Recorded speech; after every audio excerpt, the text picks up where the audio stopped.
भक्त एक सेकंड के लिए भी कभी दुखी नहीं होता। भक्त एक क्षण के लिए भी कभी दुखी नहीं होता। क्यों? क्योंकि वो जानता है अपने परम मित्र, और सबके परम मित्र एक ही हैं, भगवान श्री कृष्ण। उन पे दृढ़ अटल विश्वास, उनकी वाणी पे दृढ़ अटल विश्वास होता है। इसी एकमात्र कारण से वह कभी भी दुखी नहीं होता, एक क्षण के लिए भी।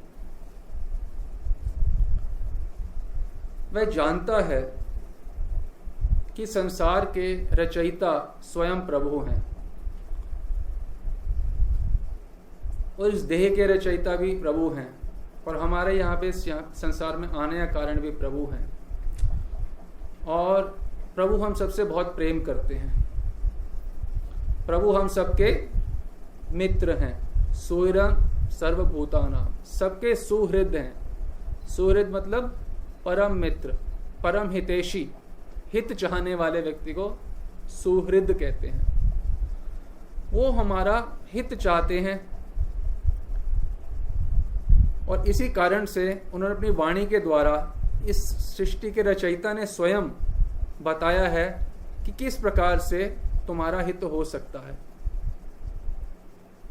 और भक्त का तो मतलब ही यही है कि वह भगवान की बात मानता है। प्रभु ने इस संसार के विषय में क्या कहा है?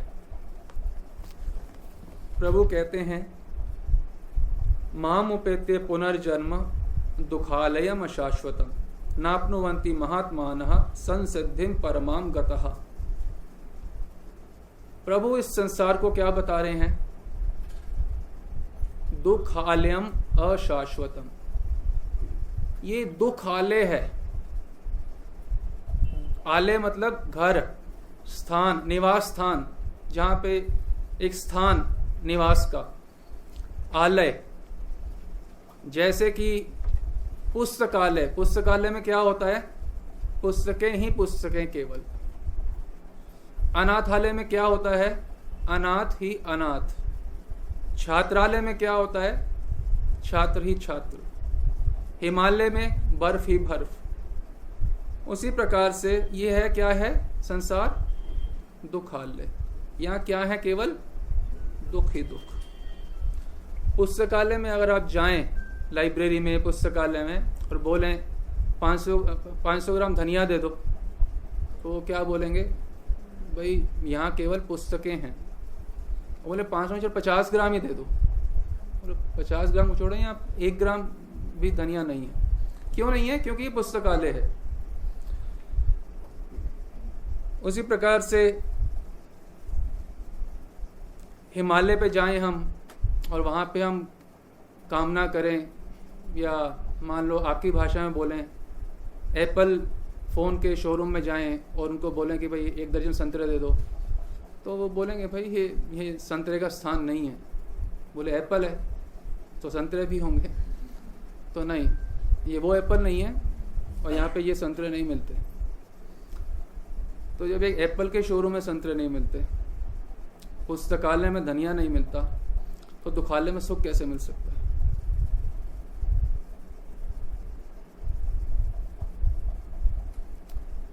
प्रभु हमारा हित चाहते हैं, तो खोल के बता रहे हैं सारी बात। क्यों बता रहे हैं? क्योंकि हम एक क्षण भी बिना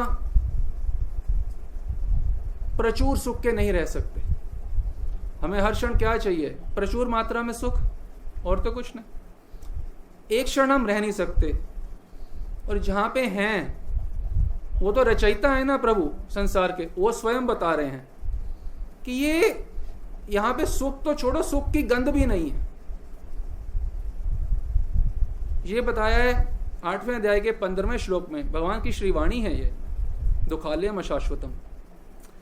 9वें अध्याय के 33 नंबर श्लोक में भगवान बता रहे हैं, अनित्यम असुखम लोकम इमम प्राप्य भजस्व माम। माने अनित्यम, शाश्वत नहीं है ये संसार, अनित्य संसार है, टेम्परेरी ये संसार है। असुखम, असुखम मतलब यहां सुख नहीं है। लोकम, ये जो लोक है ये क्या है? असुखम, यहाँ पे सुख नहीं है। पहले क्या बताया था? दुखालयम, अब क्या बता रहे हैं? असुखम, यहां सुख नहीं है। इमम, ये प्राप्य, प्राप्त हुआ है, क्या करो फिर? भजस्व माम, तुम्हें सुख चाहिए और मेरा भजन करो। समझ नहीं आई बात? हाँ, भजन करके ही सुख मिलेगा। भगवान खोल के बता रहे हैं। आप देखें, हम जैसे संसारी लोगों को देखते हैं, वे मंदिरों में जाते हैं और वो क्या बोलते हैं? बड़े लगता है भावावेश में गीत गा रहे हैं कि मात पिता तुम मेरे शरण गहूं में। इतना हंसी भी आती है बात सुन के, क्योंकि वो कुछ भी गा रहे हैं, उनको उससे मतलब नहीं है, वो सिर्फ वर्ड्स हैं, एक रिचुअल है जो शाम को पूरा करना है। ये बात सुन के हमें हंसी आ रही है, पर जो तत्वज्ञानी पुरुष हैं वो हमको देख के हंसते हैं ऐसे। क्यों? क्योंकि हम भी ये शब्द क्या हमने प्रथम बार सुना है? दुखालयम, कम से कम 12-14 साल से अधिकांश भक्त ये शब्द सुन चुके हैं। दुख आलयम, दुखों का आलय, जिसकी बुद्धि प्रखर होने की भी जरूरत नहीं है, थोड़ी सी भी ठीक होगी तो दुखालय में वह कोशिश नहीं करेगा एक क्षण भी सुख प्राप्त करने का। अगर भगवान की वाणी पे विश्वास होता तो एक क्षण भी हम यहां सुख का प्रयत्न भी नहीं करते। क्यों? भगवान कह रहे हैं है नहीं तो क्यों ट्राई कर रहे हो भाई? समय क्यों खोटी कर रहे हो? और हमारे आचार्यगणों ने भी यही बताया है, सुख नहीं कभू ए संसारे, सुख कभी भी इस संसार में नहीं है। सुख आछे मायार ओ पारे, सुख आछे, ऐसा नहीं कि सुख है ही नहीं, पर लेकिन सुख ना ही कभू ए संसारे, इस संसार में सुख कभी भी नहीं है। कभी मतलब भूतकाल में भी नहीं था, अभी भी नहीं है और आगे भी नहीं होगा। सुख कभू, कभी भी नहीं हो सकता है संसार में, परंतु सुख तो है। कहां है सुख? आछे, कोथा आछे, माया ओ पारे, ओ पारे, उस जगत में सुख है। चाह गलत नहीं है सुख की, पर सुख की चाह होने के बाद सुख की जो खोज है वो गलत जगह पे है। अब पुस्तकालय में धनिया नहीं मिलेगा, आप एड़ी चोटी का जोर लगा लो।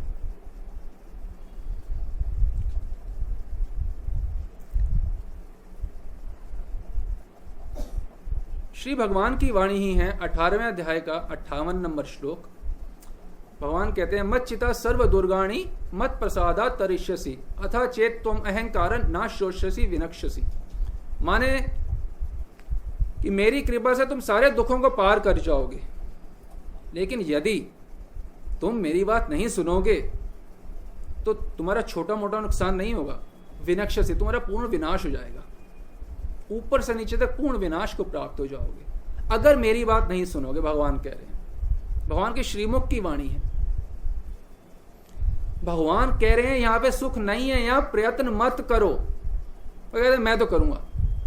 फिर भगवान क्या कह रहे हैं, क्या होगा हाल? विनक्ष्यसि, विनाश हो जाएगा। तो बुद्धिमान व्यक्ति को क्या करना चाहिए? 24 घंटे में कितने क्षण ट्राई करना चाहिए यहां सुख का? एक क्षण भी नहीं प्रयत्न करना चाहिए अगर बुद्धिमान है तो। अरे आस्तिक है तो भी प्रयत्न नहीं करना चाहिए। आस्तिक का क्या मतलब है? आस्तिक वो व्यक्ति है जिसकी भगवान पे श्रद्धा होती है, भगवान की वाणी पे विश्वास होता है, उसको आस्तिक कहते हैं। ये ठीक बात है, आस्तिक नास्तिक। आस्तिक भी नहीं है वो व्यक्ति जो इस संसार में अभी भी सुख का प्रयत्न कर रहा है। भक्त होना तो बड़ी दूर की बात है, भक्त तो भगवान का हुआ जाता है। जो संसार में सुख का प्रयत्न कर रहा है तो संसार का भक्त है। ये श्री भगवान के वचन हैं।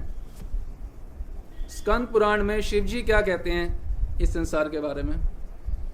अनित्यम इति निर्दिश्य संसारे संकटालयम। श्री कृष्ण क्या कह रहे हैं संसार को? दुखालय।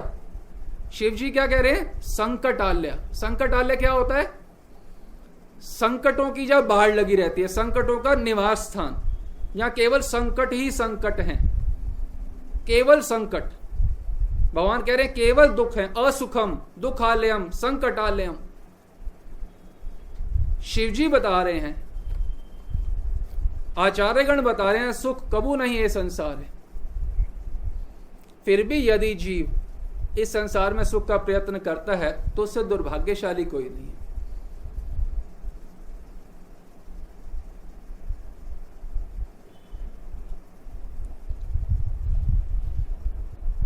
कोई बोले आप पैसिमिस्टिक हो, पैसिमिस्टिक नहीं है, आस्तिक है। पैसिमिस्टिक होता कि यहां हो सकता है और प्रयास ना कर रहे हो। नहीं, जब है ही नहीं और भगवान की वाणी पे विश्वास है तो बुद्धिमान व्यक्ति कभी भी वहां प्रयास नहीं करेगा। आपको आपकी भाषा में उदाहरण दें, जैसे मान लो बाबा जी मान लीजिए प्रकट हुए और राधा कुंड के पास में आप खड़े हों और आप बाबा जी को बोलें कि बाबा जी आपको देखें कि बहुत प्यास लगी। बोले बेटे क्या हुआ, प्यास लगी है? हाँ प्यानी। अब भाग रहे हो उस तरफ आश्रम की तरफ, आप बोले वहाँ जल नहीं है, उस तरफ है, बहुत मीठा जल है। और कहोगे नहीं ठीक है मैं जा रहा हूँ। बाबा जी ने बोल दिया फिर भी जा रहे हैं, और साथ में हम मिल गए आपको थोड़ी देर बाद। उन्होंने कहाँ जा रहे हो? तो बहुत प्यास लगी है, वहाँ जाओ, वहाँ जा रहा है, यहाँ मत जाओ। फिर वहीं जा रहे हैं। बाबा जी ने बोल दिया, हमने बोल दिया, उसके बाद भी गलत क्षेत्र में जाओगे तो त्रिकाल में कुछ नहीं मिलेगा, जल तो दूर की बात है। उसी प्रकार से श्री भगवान श्री कृष्ण ने बोल दिया ये दुखालय है, शिवजी ने बोल दिया संकटालय है, उसके बाद फिर प्रयत्न करेंगे तो कहां से कैसे सुख मिल सकता है? बोले नहीं मैं प्रयत्न करूंगा। किसी को देख रहे मान लो कोई भक्त चला गया, वो जमीन को खोदे जा रहा है, उससे जल नहीं मिल जाएगा। मंजे की तारे निकाल रहा है, उससे जल नहीं मिल जाएगा। कोई कुर्सी तोड़ रहा है, पंखा ठीक कर, ये तुम कुछ भी कर रहे होगे, इन कार्यों से जल नहीं मिलेगा। उसी प्रकार से यहाँ पारिवारिक कार्य करो, सांसारिक कार्य करो, व्यापारिक कार्य करो, दैहिक कार्य करो, मनोरंजनमय कार्य करो, कुछ भी कर लो, सुख यहां नहीं मिलेगा। भगवान ये बता रहे हैं। और भक्त मतलब है जिसकी दृढ़ निष्ठा होती है भगवान की वाणी पे, और जिसकी दृढ़ निष्ठा होती है उसका जीवन पूर्ण रूप से बदल जाता है। ऐसा नहीं कि थोड़ा बहुत बदल रहा है। जिसकी थोड़ा बहुत बदल रहा है उसकी कोई निष्ठा ही नहीं है भगवान की वाणी, उसके सिर्फ अपने मन की वाणी, मन पे निष्ठा है। मेरा मन जो करेगा मैं कहूँगा। भगवान जो मर्जी बोले, शिव जी जो मर्जी बोले, गुरु जी जो मर्जी बोले, मेरा जो मन करेगा मैं वो करूँगा बस। ऐसा व्यक्ति भक्त तो नहीं हो सकता, आस्तिक में भी उनकी गिनती नहीं आती है। आदो श्रद्धा तथो साधु संग भजन क्रिया अनर्थ निवृत्ति, सन्निष्ठा रुचि आसक्ति भाव प्रेम। हम प्रेम तक प्रेम प्राप्ति चाहते हैं। प्रेम प्राप्ति के लिए तो सबसे पहले कि निष्ठा होनी चाहिए कि भगवान जो कह रहे हैं वो मेरे हित के लिए कह रहे हैं। आबद्ध होके संसार में कुछ प्रारब्धवश मुझे कार्य करने पड़ेंगे, पर उसमें एक क्षण भी सुख बुद्धि नहीं होनी चाहिए। जैसे कितने यहाँ पे राज ऋषि हुए हैं, राजा भी हैं, त्रिभुवन यहाँ के राजा हैं, संसार के बड़े से बड़े राजा, पूरे भूमि के राजा, परंतु एक रानियां हैं, राज्य चला रहे हैं, सुख बुद्धि नहीं है एक क्षण भी। जब वो राज्य चला सकते हैं, सबसे धनी, सबसे मानी, सबसे सब कुछ होके, तो हमारे तो छोटे मोटे से कीड़े मकोड़े हैं। अब बाबा जी बोल रहे हैं सुख नहीं, हम बोल रहे हैं, परंतु देखिए बहुत सारे लोग वहीं जमीन खोदने में, पानी निकालने में लगे हैं, प्यास। हमको लग रहा है बाबा जी तो बोल रहे हैं, पर वहां देखो कितने लोग कोशिश कर रहे हैं। गुरु जी भी बोल रहे हैं, वहां देखो कितने लोग कोशिश कर रहे हैं। यही हमारा हाल है।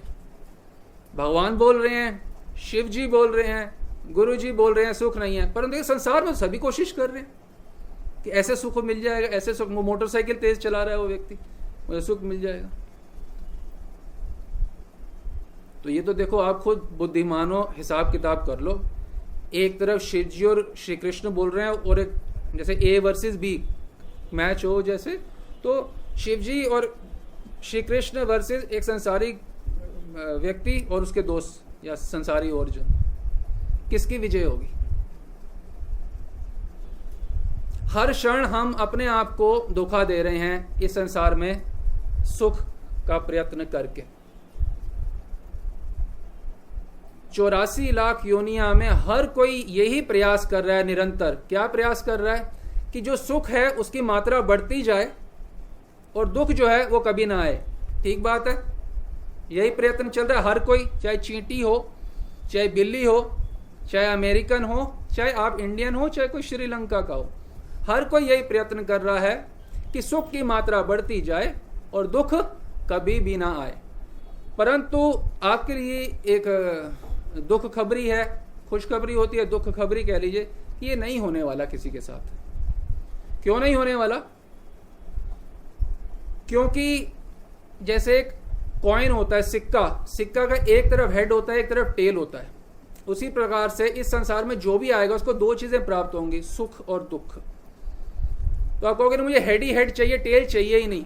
आपको ना चाहिए हो पर मिलेगा जरूर, आपको जरूर मिलेगा। और भगवान ये गलतफहमी कैसे दूर कर रहे हैं?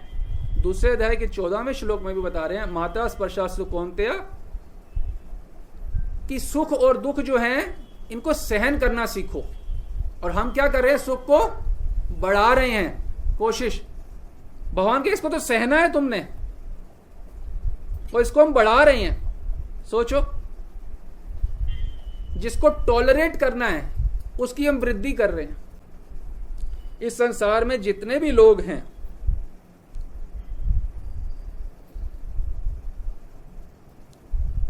वो सिर्फ इसी कार्य में लगे हैं कि दुख मेरे को बिल्कुल भी ना छुए और सुख ही सुख प्राप्त होता रहे। पर आप समझ लें, ऐसा त्रिकाल में किसी के साथ ना हुआ है ना होगा। चाहे आप झुग्गी झोंपड़ी में रहने वाले हो, चाहे आप अंबानी हो, आपको 3 कलेश कभी भी नहीं छोड़ेंगे। क्या है? आध्यात्मिक क्लेश, आदि भौतिक क्लेश और आदि दैविक क्लेश। आध्यात्मिक क्लेश क्या होते हैं? जैसे अपने मन से और शरीर से कष्ट पाना, बीमारी होना, मन सब कुछ ठीक है, मेरा मन ठीक, डिप्रेशन है, मन ठीक नहीं है, टांग ठीक नहीं है, किडनी, कितने कितने प्रकार के दुख हैं, हेडेक, माइग्रेन, पीठ की दर्द, स्पॉन्डिलाइटिस। तो मन का कष्ट आध्यात्मिक। आदि भौतिक मतलब अन्यों के द्वारा दिए गए, जैसे हमारे बच्चों द्वारा या माता पिता द्वारा या पत्नी द्वारा या पूज्य पतिदेव द्वारा या पड़ोसी द्वारा या अन्य भक्तों द्वारा। ये कलेश किसी को नहीं छोड़ते, चाहे वो बाबा जी हों, चाहे हम हों, चाहे आप हों, चाहे अंबानी हों, चाहे कोई भी हो। और आदि दैविक कलेश, ज़्यादा बारिश हो जाना, ज़्यादा ठंडी हो जाना, या ज़्यादा मतलब अर्थक्वेक, भूकंप आना, इस प्रकार की चीज़ें, ये किसी को नहीं छोड़ेंगे, ये किसी को नहीं छोड़ेंगे। उसके अलावा जन्म, मृत्यु, जरा, व्याधि, जन्म का क्लेश किसी को नहीं छोड़ेगा। जन्म में पता है कितना क्लेश होता है? जब बाहर आता है ना जी, ऐसे लगता है उसकी चमड़ी छील के उसको बाहर निकाला जा रहा है, उसको ऐसा दर्द होता है उस समय। चमड़ी उधेड़ते हैं ना जैसे, और फिर बाहर निकाला जाता है, सबको वैसा कष्ट होता है, एक एक जीव को जब वो बाहर आता है। ऐसे दर्द के मारे हालत खराब होती है कि हम कल्पना भी नहीं कर सकते। अभी चमड़ी उधेड़ दी जाए किसी की, फिर निकालो बाहर। और उससे पहले मां के गर्भ में उल्टा लटका होता है, उल्टा कमान की, तीर कमान होता है ना, वैसे कमान की तो उल्ट एकदम छोटे से स्थान में उल्टा लटका हुआ। ऊपर से माँ कुछ भी मिर्ची खाएगा, नमक खाएगी, उसको जलन होती है उसको दबा के, और कीड़े काटते हैं अंदर गर्भ के अंदर। जन्म में बहुत कष्ट है, बहुत कष्ट है, अभी हम सोच भी नहीं सकते। हम विस्तार से किसी दिन ये जो जन्म का कष्ट है इसको बताने के लिए हमारे को दो सत्र लगेंगे, एक बार में भी पूरा नहीं होगा। 2 बार बताना पड़ेगा, तब जाकर आपको थोड़ा समझ आएगा कि जन्म का कष्ट क्या होता है। अभी सिर्फ थोड़ा सा बता रहे हैं। जन्म और बुढ़ापे का कष्ट, कौन बूढ़ा होना चाहता है? हो रहे हैं, बाल सफ़ेद हो रहे हैं, बाल जा रहे हैं, चलना कठिन हो रहा है, खाना पचाना कठिन हो रहा है, ये बीमारी, पीठ दर्द, आंखें कम दिखना, सिर दर्द होना, कितने कष्ट हैं। जन्म, मृत्यु, बुढ़ापा, बीमारियां, और जब मृत्यु होती है, मृत्यु के समय इतना कष्ट होता है कि हजारों बिच्छू एक साथ डंक मार रहे हैं, एक साथ। आप ये सोचो, जिनके साथ अब घर वालों के साथ 2-4 दिन ना मिलें तो बस फोन करो, व्हाट्सएप करो, इतना रहता है, उनको पता है आपको परमानेंटली छोड़ना पड़ेगा और कभी दोबारा नहीं मिल पाओगे, तो कितना कलेश होगा उस समय। बहुत कलेश, बहुत दर्द होता है। तो चाहे आप अंबानी हो चाहे कोई भी हो, आपको आदि भौतिक कलेश, आध्यात्मिक कलेश, आदि दैविक कलेश जीवन के हर दिन सताएंगे ही सताएंगे। और जन्म, मृत्यु, बुढ़ापा और बीमारी, इसके लिए श्री कृष्ण क्या कह रहे हैं 13वें अध्याय में 8वां श्लोक, जन्म, मृत्यु, जरा, व्याधि, दुख, दोषानुदर्शनम, इनको दुखों के रूप में, दोषों के रूप में जानो। तुम सच्चिदानंद प्रभु के सच्चिदानंद अंश हो, और सच्चिदानंद धाम है जहां पे सच्चिदानंद प्रभु रहते हैं, तुम भी सच्चिदानंद हो। तुम यहां अनित्य लोक में क्या कर रहे हो? क्या कर रहे हो तुम इस अनित्य लोक में? तुम अनित्य लोक में सिर्फ इसलिए हो क्योंकि तुम इस अनित्य लोक को दुखालय नहीं मान रहे। यहां कोशिश लगे हो किसी तरह में सुख। बाबा जी बोल रहे हैं नहीं है सुख, गुरु जी बोल रहे हैं नहीं, वो लोग तो कर रहे हैं कोशिश। लोग तो आपको देख के भी, आप लोग भी, कुछ लोग अपर मिडिल क्लास हो तो लोग आपको देख के भी खुश होते होंगे, जो लोअर क्लास के हैं झुग्गी वाले, कि हाँ साहब को देखो कि साहब के पास तो गाड़ी है, एक नहीं 2, अपना घर है, अपनी फैक्ट्री है, बीवी है, बच्चे देखो बढ़िया स्कूल में जाते हैं, एसी वाले स्कूल में, गाड़ियां हैं। तो वो जब देखते हो क्या सोचते होंगे, साहब के पास तो कितना सुख है। वो जो साहब हमारे पास आते हैं, हमें पता ना साहब का क्या हाल है। तो जैसे आपको ये बात समझ आ रही है कि हाँ अपना हाल हमें पता है, वैसे ही आप सोचते हो कि अंबानी इन लोगों का सुख है। वो लोग संतों के पास आते हैं तो पता, संतों को पता उनका क्या हाल है। जैसे झुग्गी बड़े को आपके बारे में गलत फहमी है, आपको अंबानी के बारे में गलत फहमी है। बस गलत फहमी की वजह से सुख यहाँ कोशिश कर रहे हैं ढूंढने। आपकी छोड़ो, जो इंद्र है जलता रहता है। इंद्र कौन है? ऋग्वेद का पहला मंत्र इंद्र के नाम है। ऋग्वेद का पहला मंत्र ही, इतना बड़ा देवता है। और फिर भी क्या है? ब्राह्मम पदम वांछति, वो ब्रह्मा का पद चाहते हैं। सोचो इंद्र बन गए और फिर क्या जल रहे हो, मेरे को ब्रह्मा का पद चाहिए। और जो इंद्र के लोक में लोग हैं, ये मत सोचो स्वर्ग की, स्वर्गवासी होना बड़ी अच्छी बात है। बहुत बुरा हाल है स्वर्ग में। स्वर्ग के लोग एक दूसरे को देख के जलते रहते हैं, इसके पास मेरे से ज्यादा है, इसके पास मेरे से ज्यादा है। क्रॉस कंपैरिजन यहाँ पे भी बहुत भीषण समस्या है और वहां पे भी। तो सोचो ना, जो बंदा हर समय जल ही रहा है वो खुश कैसे होगा? और स्वर्ग भी जो है इसी के अंतर्गत आता है। किसके अंतर्गत? संकटालय। किसके अंतर्गत? संकटालय, दुख आलय। किसी ने कुछ कह दिया, कितना कष्ट हो जाता है। किसी को कुछ क्या कह दिया। यहां भगवान श्री कृष्ण को लोग नहीं छोड़ते। शिशुपाल ओपन में गालियां देता था भगवान को, एक नहीं दर्जनों, सारे राजाओं महाराजाओं के सामने स्वयं भगवान श्री कृष्ण को गालियां निरंतर देता था शिशुपाल। तो जो लोग भगवान को नहीं छोड़ते तो आपको हमको कोई छोड़ देंगे? कभी कोई नहीं छोड़ेंगे। आप कोई भी हो, आप जितने मर्जी निस्वार्थी हो, अरे भगवान को ही गालियां मिलती हैं संसार में। राम को नहीं छोड़ा, सीता के ऊपर कलंक लगा, तो आपको छोड़ देंगे क्या? चाहे पर मैं तो सही हूं, तो क्या भगवान गलत है?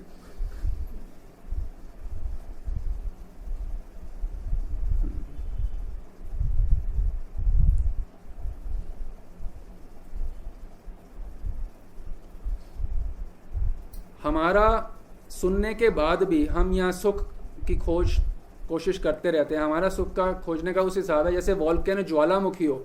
ज्वालामुखी के किनारे पे बैठ के हम क्या कर रहे हो?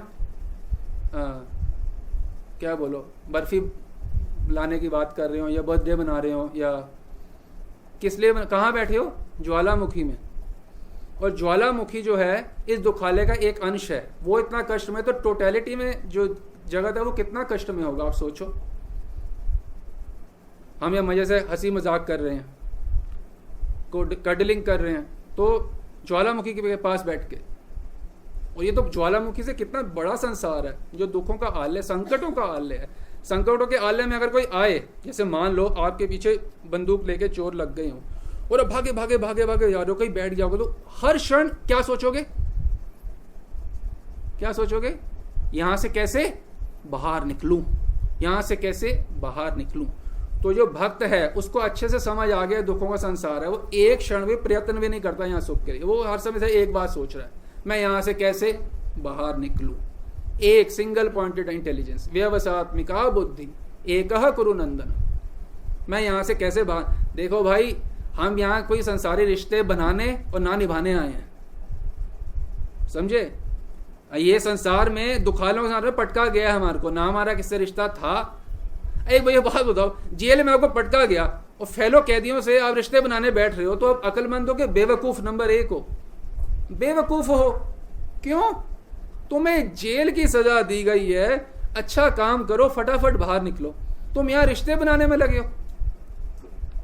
जन्म जन्म का साथ है हमारा, तुम एक कैदी हो तुम, और एक दूसरे टुच्चे व्यक्ति से तुम संबंध मानते हो अपना। सच्चिदानंद प्रभु के अंश और एक निहायती घटिया व्यक्ति से संबंध मानते हो अपना, जो काम क्रोध से भरा हुआ है।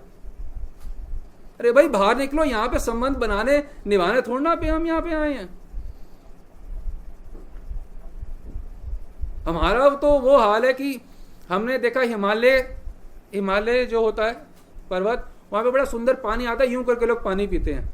तो हमको लगता है कि भाई हिमालय से आता है, वो मिनरल वाटर वाला होता है, तो जो भी इस प्रकार का स्थान है उससे जो पियेंगे वो होगा। और यहाँ मादीपुर में भी कूड़े के ढेर में हिमालय जैसे लगते हैं, तो फिर वो हिमालय और ये तो यहाँ से आपको अमृत नहीं मिलेगा,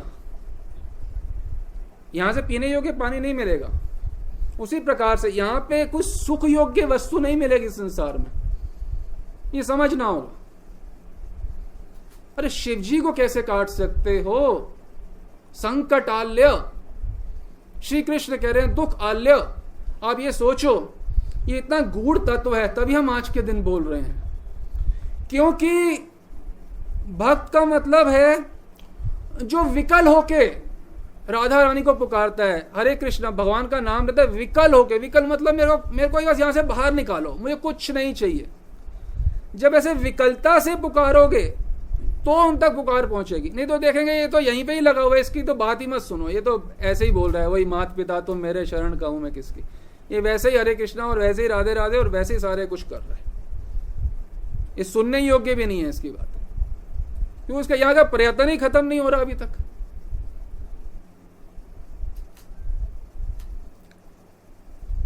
आप एक सोचो, एक स्त्री हो और वो नंगे पांव चल रही हो, और कांटे ही कांटे हों, जिस जगह पे मान लो वन है, नंगे पांव चल रही हो, कांटा लग गया, बाई चांस आप पास में वहां थे, तो आपने उनकी मदद कर दी, कांटा निकाल दिया, लाभ हो गया। अब उनको फिर से क्या है, वो फिर आगे चल रही हैं, अगले कदम पे क्या होगा, फिर कांटा लगा, आप फिर मदद कर दोगे, फिर कांटा निकाल दोगे, उनके फिर नंगे पांव में फिर आगे चल रही हैं, फिर क्या होगा, फिर कांटा।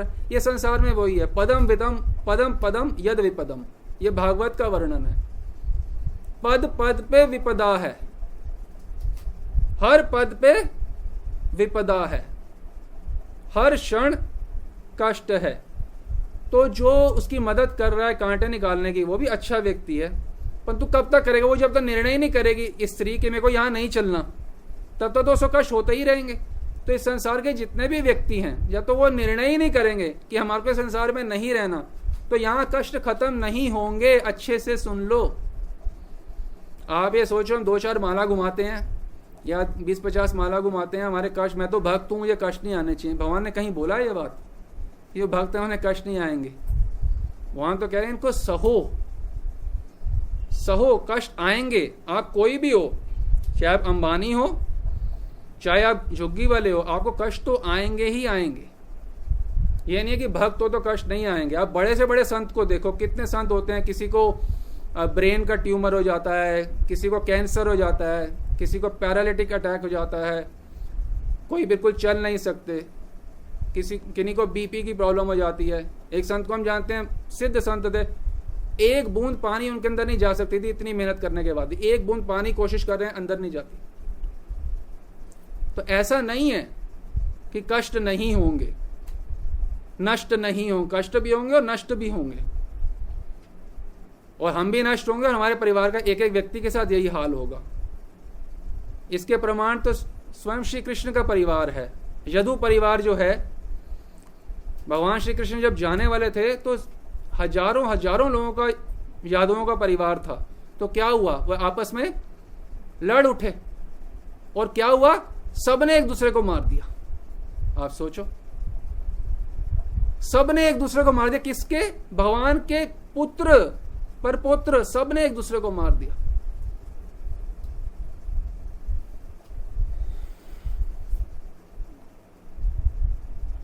इस संसार में सुख तो उनके लिए भी नहीं है। मूल बात यह है कि हम यहां पे हैं क्यों, हम यहां क्यों हैं, इस संसार में, दुखों के संसार में हैं क्यों, हमें क्यों यहां पे डाला गया है। एक ही इसका उत्तर है, कृष्ण भूलिया जीव भोग वांछा करे। कृष्ण को भूल के ही जीव भोग वांछा कर सकता है। कृष्ण को भूलोगे, कृष्ण की वाणी को बोलोगे, तभी तो यहां मुंह घुमाओगे। यहां सुख के लिए, सुख चाहिए, भगवान की वाणी को दुखाले है संसार, उसको भूलना पड़ेगा अच्छे से। संकट आले है, सबको भूलना पड़ेगा, तब यहां प्रयत्न होगा कि हमें यहां पे सुख मिल जाए किसी तरीके से। ये बेसिकली होप अगेंस्ट होप है। कोई संभावना नहीं है, फिर भी व्यक्ति लगा हुआ है। और जब दुख होता है, दुख तो हर समय होते हैं, तो हम कष्ट क्या करते हैं, हम ब्लेम करते हैं, ये इनकी वजह से हमें दुख हो रहा है। जैसे माता पिता हैं, बोलते हैं बच्चों की वजह से हमें दुख हो रहा है।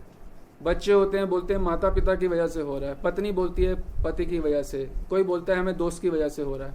तो हम ब्लेम करते हैं। देखिए, ब्लेम करने का कोई प्रयत्न नहीं है। जो आपके कोटा का दुख है, ये सृष्टि भगवान की इच्छा से चल रही है। जगत के रचयिता वो हैं, जगत के चालन करता भी वही हैं। तो उनकी इच्छा की वजह से ही आपके जो कोटे का दुख है, किसी न किसी व्यक्ति के द्वारा, किसी न किसी समय, किसी न किसी प्रकार से आपको प्राप्त होगा ही होगा। तो आप ये मत सोचें कि उसकी वजह से प्राप्त है, ये सोचिए उसके पीछे कौन है। आपके कोटे का दुख आपको प्राप्त होगा, चाहे बंकर में छुप के बैठ जाओ, चाहे आप सऊदी अरेबिया में बंकर बनाओ, उसके अंदर छुप के बैठ जाओ, दुख आपको वहां पे भी आके पकड़ लेगा, छोड़ेगा नहीं। अब देखो, कई बार पाया जाता है 2 साल की बच्ची होती है, अभी पैदा हुई है, और क्या होता है, हार्ट की प्रॉब्लम आ जाती है, हार्ट में छेद होता है 2 साल के बच्चे को। हमने देखा है कई बार 4-6 महीने के बच्चे हैं, पैदा हुए हैं, उनको कैंसर है, ये भी देखा जाता है। अभी एक बहुत बड़े प्रिंस थे, कोई अरब किसी कंट्री के, और उनका इकलौता पुत्र था 30 साल का, वो मर गया हार्ट अटैक से। तो उनका जो कष्ट है अरबों रुपए है, अरबों भी नहीं होगा, खरबों रुपए है, पर कष्ट क्या है, आदि भौतिक, आदि दैविक, आदि आध्यात्मिक, ये तीनों कलेश नहीं छोड़ेंगे। ये कलेश यहाँ नहीं छोड़ेंगे किसी को भी। हम यहाँ कोशिश कर रहे हैं कि हमें बस सुख मिल जाए और दुख बिल्कुल ना मिले। ये कॉइन है, टेल और हेड दोनों हमेशा रहेंगे सांसारिक। किसी के साथ ऐसा नहीं हुआ कि उसके दुख चले गए इस संसार में, किसी के साथ ऐसा नहीं हुआ, हमारे साथ भी नहीं होगा। और इसका कारण सिर्फ यही है, कृष्ण को भूल के ही हम सुख की चेष्टा कर रहे हैं। अब जैसे बछड़ा होता है, बछड़े को अब गायें, हजारों गायें हैं, उसके बीच में छोड़ दो तो हजारों लाखों गायों के बीच में से अपनी मां को जाके वो पकड़ लेगा। उसे ये बताना नहीं पड़ेगा वो लंबी सींग वाली, काली सी, वो कम काली, ये बोलना नहीं पड़ेगा, वो जाके पकड़ लेगा अपनी मां को। जैसे बछड़ा अपनी मां को जाके पकड़ लेता है, उसी प्रकार से हमारे जीवन के जो दुख हैं हमारे को आके लिपट लेते हैं। जैसे बिना चेष्टा किए आपको सुख आ रहे हैं और दुख आ रहे हैं, बिना चेष्टा की आपको आएंगे ही आएंगे दुख। और कुछ नहीं करते, अचानक बैठे हो, पांव फिसल जाते हैं, हड्डी टूट जाती और जीवन भर चलने के लायक नहीं। तो दुख ने आपको आके ढूंढ लिया, बछड़े ने जैसे ढूंढा होता है। तो किसी को ब्लेम नहीं करना चाहिए कभी भी। ब्लेम करने का मतलब है कि आप मूल कारण तक ही नहीं जा रहे। कोई समस्या कभी भी आए उसके मूल कारण पे जाए। मूल कारण क्या है? क्या है मूल कारण दुखों का? कृष्ण भूलिया जीव भोग वांछा करे, यही एकमात्र कारण है। कृष्ण को भूले हो तो यहां तुम्हें दुख मिलेंगे ही मिलेंगे, तुम कुछ भी कर लो। हमने कुछ समय पहले पाया कि एक हाउसवाइफ थी, स्त्री, छोटे छोटे बच्चे, उसके घर में किचन में काम कर रही, सिलेंडर फट गया और उसका मुंह सब जल गया, सारा शरीर जल गया। बेचारे गरीब लोग, 10-20 हज़ार रुपये महीना कमाने वाले लोग, तो सब जल गया, लाखों रुपए के खर्चे और शरीर खत्म। तो दुख कितने हैं एक क्षण में, देखो कितना दुख है। और क्यों आया है? कृष्ण भूलिया की वजह से आया है। हमें लगे सिलेंडर की वजह से आया है। सिलेंडर तो तब है ना आप जब यहाँ पे खुद हो। अगर आपने संसार को दुखालय मान के भगवान का भजन किया होता तो आप यहाँ होते ही ना। और यहाँ पे आके आप सोचते हो हमें दुख ना आए, दुख आलय में दुख ना आए, हिमालय में बर्फ ना आए, पुस्तकालय में पुस्तकें ना आए। इसका क्या मतलब हुआ? कि हम व्यर्थ की बातें कर रहे हैं। इतने दुख मिलने के बाद भगवान की मुख नहीं और मुख नहीं मोड़ रहे, तो थोड़ा बहुत भी ठीक होता तो कभी भी मुख ना, नाम माला ही ना पकड़ते कभी। तो ये संसार में भगवान ने ऐसे रचा है पूरे संसार को, everything and everyone is doing something, थोड़ा थोड़ा कुछ ऐसे करा कि भगवान की ओर जाए। किसी संबंध से सेटिस्फैक्शन नहीं मिलती, किसी चीज रहे हैं कि जाओ उनकी ओर।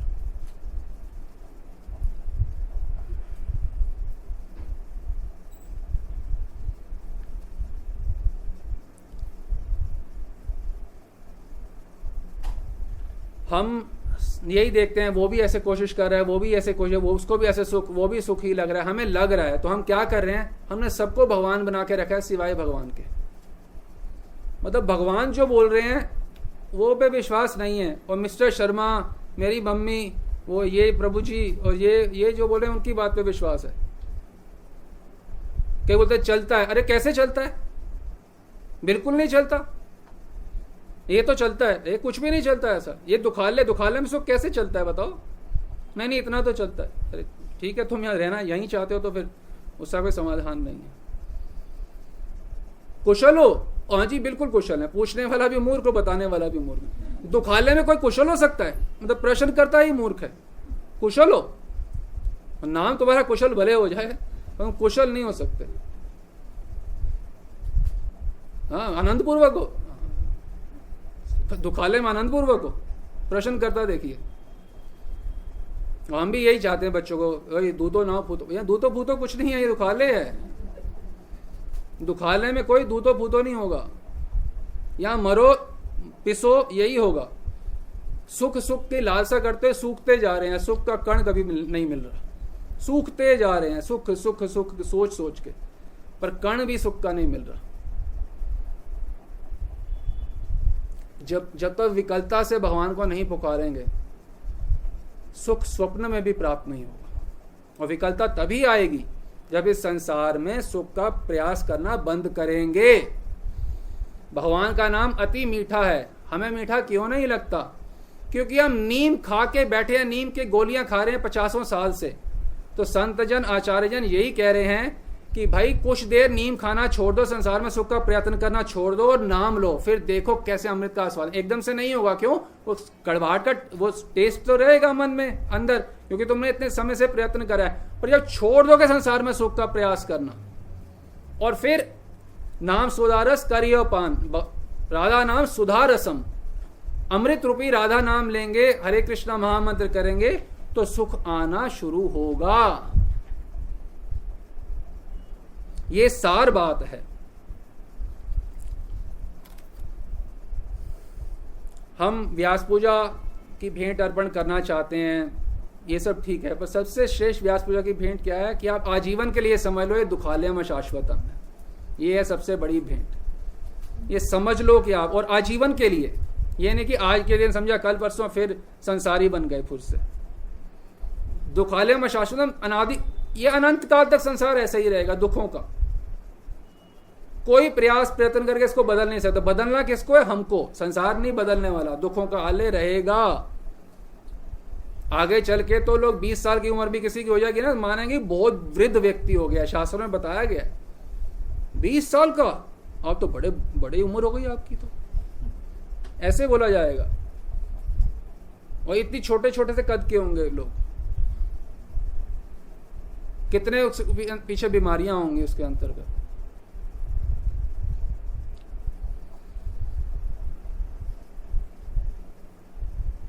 और भगवान इस संसार के बारे में क्या कह रहे हैं? तेषाम अहम समुद्धरता मृत्यु संसार सागरात। ये मृत्यु संसार का सागर है, ये मृत्यु का सागर है। सोचो, मृत्यु के सागर में हम खुशी की कोशिश कर रहे हैं। सोचो, तो सबने शब्द सुना था दुखालय, इस प्रकार से समझा था इसको कभी? देखो, शास्त्र तो रहेंगे, पर जब तक कोई तत्वज्ञानी महापुरुष नहीं होगा तो शास्त्र का मतलब कभी समझ ही नहीं आएगा। समझ मतलब बोध ही नहीं हो पाएगा इसका कह क्या रहे हैं। हम पढ़ के छोड़ देंगे, पढ़ा छोड़ दिया, पढ़ा छोड़ दिया। आप बताइए, हम संसार में किस किस प्रकार से मूर्खतावश कोशिश करते हैं सुख की? बताइए बताइए।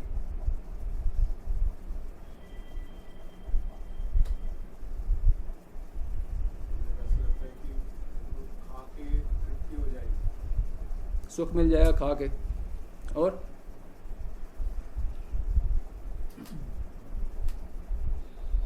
इतना पैसे कमा के तृप्ति मिल जाएगी, सेटिस्फैक्शन मिलेगी, इतने पैसे होने चाहिए। और भोजन, रेस्टोरेंट में जाना, इधर उधर खाना खा पी लेना, अभी भी विदेश घूमने की, इधर उधर घूमने की इच्छा, बर्थडे मनाना, स्वयं के पहले शादी नहीं हुई थी तो अपने बहनों के और माता पिता के हो गई तो अब पति पत्नी बच्चे और इधर उधर चीज़ें वही की वही हैं। मॉल जाना, बर्थडे मनाना, ये करना। सोचो, अपने आप से पूछो, 17 साल के थे तो भी वही बर्थडे, खाना पीना, मॉल घूमना। 27 को है तो वही बर्थडे, खाना पीना, मॉल घूमना। 37 के हो गए फिर वही बर्थडे, खाना पीना, मॉल घूमना।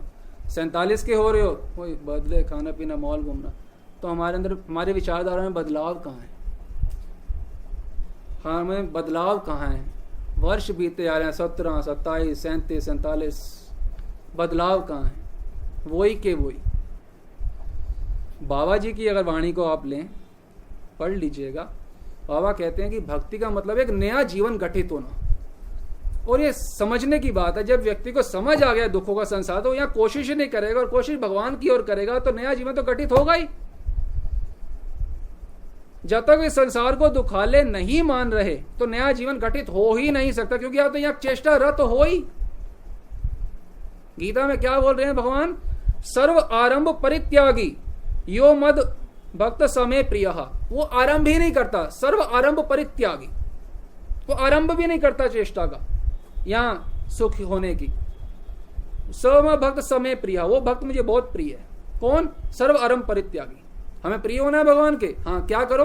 सर्व आरंभ परित्यागी। प्रयास भी मत करो सुख का। यहां ऐसा नहीं, हाँ, या सुनते हैं तो याद रहता है फिर भूल जाते हैं। तो भगवान क्या बोल रहे हैं? स्थिर मतिर भक्तिमान में प्रिय। जो स्थिर मतिर है वो भगवान को प्रिय होता है, ना कि चंचल मति। यहां इनका सुना तो इनकी, यहां इनकी बात सुन ली, उनका सुना तो उनकी बात सुन ली। ऐसा नहीं है, ये बिल्कुल गलत है।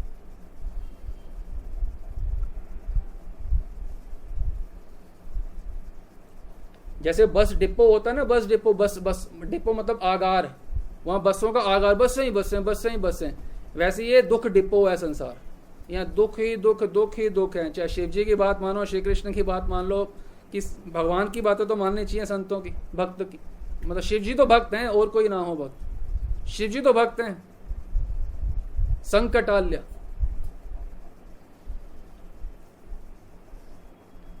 जब तक संसार में हम सुख की कोशिश कर रहे हैं तो हमारी कुबुद्धि है।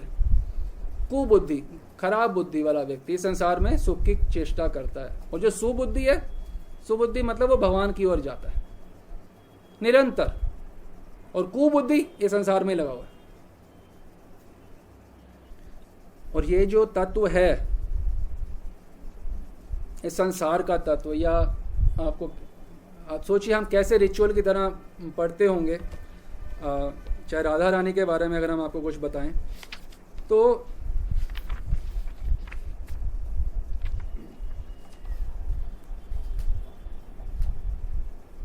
जैसे हमने शायद काफ़ी बार पढ़ा हो कि प्रातः लीला में श्यामला सखी राधा रानी के घर पे आई हैं और राधा रानी ने उनको आलिंगन किया और बैठने की जगह दी। तो इसमें किसी को कुछ हुआ? मैं अगली लाइन पढ़ रही, पैराग्राफ भी पूरा नहीं है, एक पैराग्राफ की एक लाइन है सिर्फ। और जो रसज्ञ महापुरुष हैं वो पागल हो जाते हैं ये पंक्ति पढ़ के। श्यामला सखी आई, राधा रानी ने आलिंगन किया, उन्हें बैठने का स्थान दिया, ऐसा क्या उन्हें मिल गया इस पंक्ति के अंदर बताओ? ये रस शास्त्र, रस का भंडार है, आनंद मिलेगा तो यहां से मिलेगा। क्या मिला उनको इस पंक्ति में? क्या मिला उनको? उनको इस पंक्ति में मिल गया मेरी स्वामिनी सुखी हो रही हैं, मेरी राधा रानी इतनी कष्ट पा रही थी कृष्ण के विरह में, श्यामला सखी आ गई। जैसे होता ना कि मरते के लिए लक्ष्मण के लिए संजीवनी बूटी आ गई, वो जीवित हो जाएगा। मेरी स्वामिनी इतने कष्ट पा रही थी, वो जय हो अमृत स्वरूपनी श्यामला आ गई। मेरी स्वामिनी, अब इनको कुछ चैन मिलेगा, प्रिया प्रियतम की बातें होंगी, अब इनको चैन मिले। और क्या किया? वार्मली एम्ब्रेस्ड, बड़े ही प्रेम से, बड़े ही सौहार्द से आलिंगन किया। तो आलिंगन वो श्यामला सखी कर रही हैं। श्यामला सखी तो सुख से प्रफुल्लित हो गई, जैसे कि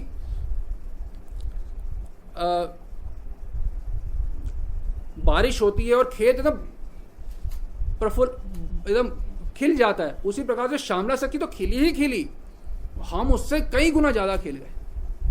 क्यों? वो मेरी स्वामिनी खुश होंगी, ये है इसमें। तो जैसे हम दुखालय को ऐसे रिचुअल से पढ़ते, इसको भी ऐसे पढ़ लिया। देखिए लाइन तो मैं क्या लिखा है आपको बताएं।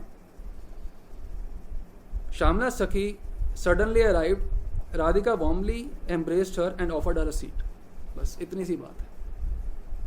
और रसिक जन पूरा दिन, पूरा हफ्ते इसी के ऊपर जप करते रहते हैं पूरा। तो उनको सिर्फ श्यामला सखी हैं, राधा रानी है, और वो उनको देख रही है।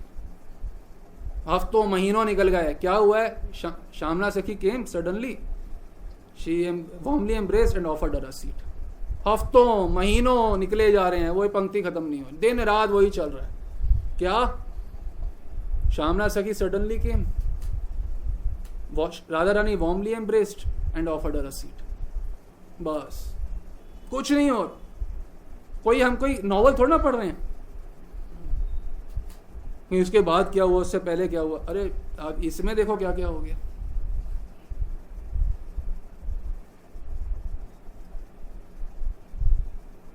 रसिक जन को वहां रस मिलता है जहां हम कल्पना भी नहीं कर सकते, और रसिक जन जहां कल्पना नहीं कर सकते वहां हम रस की कोशिश कर रहे हैं।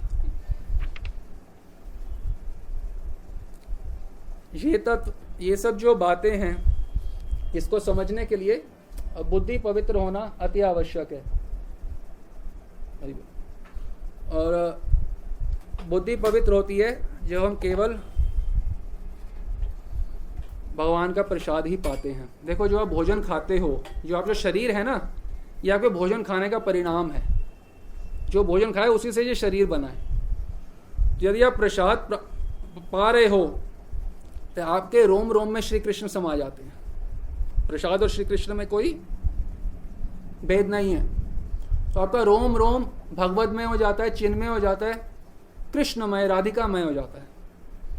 यदि प्रसाद, एक एक कण, एक एक नस, एक एक खून का कतरा, हड्डी मसली, जो कुछ है वो सारा कृष्णमय हो जाता है, भगवतमय हो जाता है यदि आप प्रसाद पाते हो। और यदि आप प्रसाद नहीं पाते, कुछ भी खा लेते हो, रेस्टोरेंट का, कहीं तो महानुभाव प्याज भी खा लेते हैं महानुभाव, तो उससे क्या होता है? ये सब खाने से या बिना भोग लगाए खाने से सारा शरीर पाप से भर जाता है।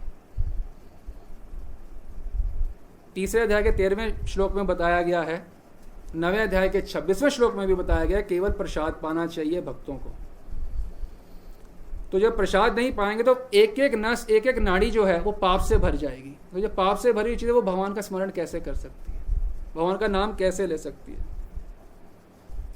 अगर हमें ये समझ आ गया है कि संसार दुखों का संसार है, ये संसार जो है दुखों का घर है, तो हम यही चेष्टा करें कि किसी भी क्षण हमारा भजन छूटे ना।